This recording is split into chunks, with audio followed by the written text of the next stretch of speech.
And one of the exciting things about the paths is they're not class specific. There's not a rogue path to follow.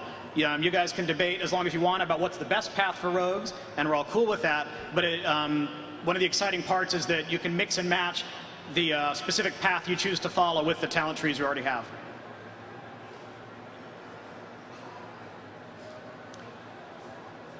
So the Cataclysm is a time of great upheaval, right? I mean, zones are changing.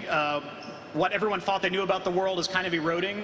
And so in this time of turmoil, people are turning to like new sources of power. And one of the things that we've learned from Old War is we've learned a little more about the existence of the Titans. And so these cults have sprung up throughout Azeroth, and they'll probably particularly be focused in the new zones, places like the Twilight Highlands.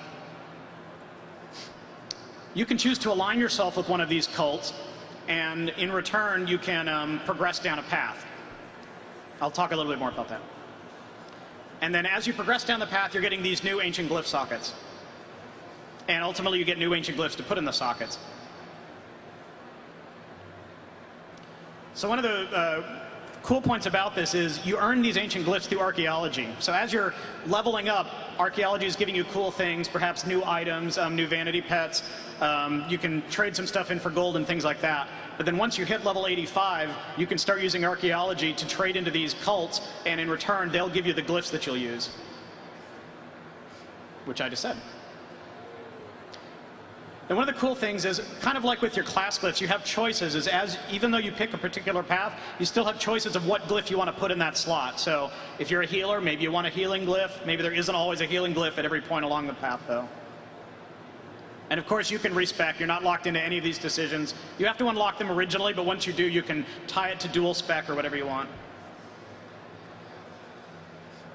So these are 6 of the known Titans of Azeroth, and 6 of the paths that we might introduce when Cataclysm goes live. You're probably familiar with several of these names.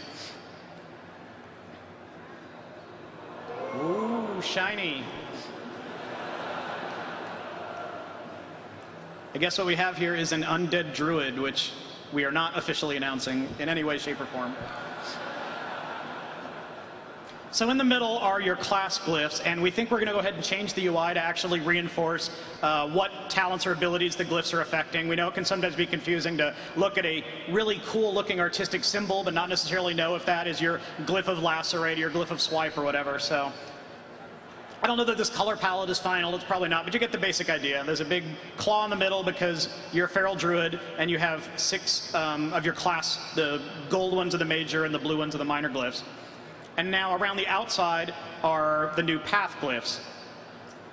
When you start out at level 80, you won't have any path glyphs. You won't get any of them all until level 85. This is all maximum character level progression stuff.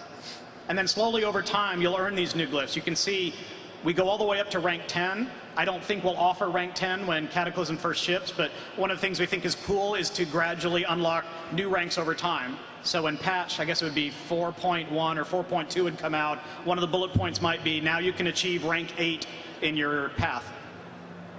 We'll also theme the UI, and maybe even the path itself will change shape depending on which Titan you're aligning yourself with. This is the, lots of lightning here for Golganath. Now, here's some examples of the actual glyphs you'll unlock. Remember, these have to be, I don't want to say generic, but they're not going to be class specific. They're not going to be modifying your Sinister Strike, for example. They have to be things that might benefit different types of classes. So an example of a rank 1 glyph here is reducing the duration of bleed and stun effects, which can obviously be useful in certain situations. Here's a rank 2 example. Bandages heal targets by additional amount. But if you don't like that one, you can take the Fortification talent instead, which is a clicky ability with a longer cooldown but instant that lets nearby allies take less damage for a little bit. So you can see these are game-changing in some sense.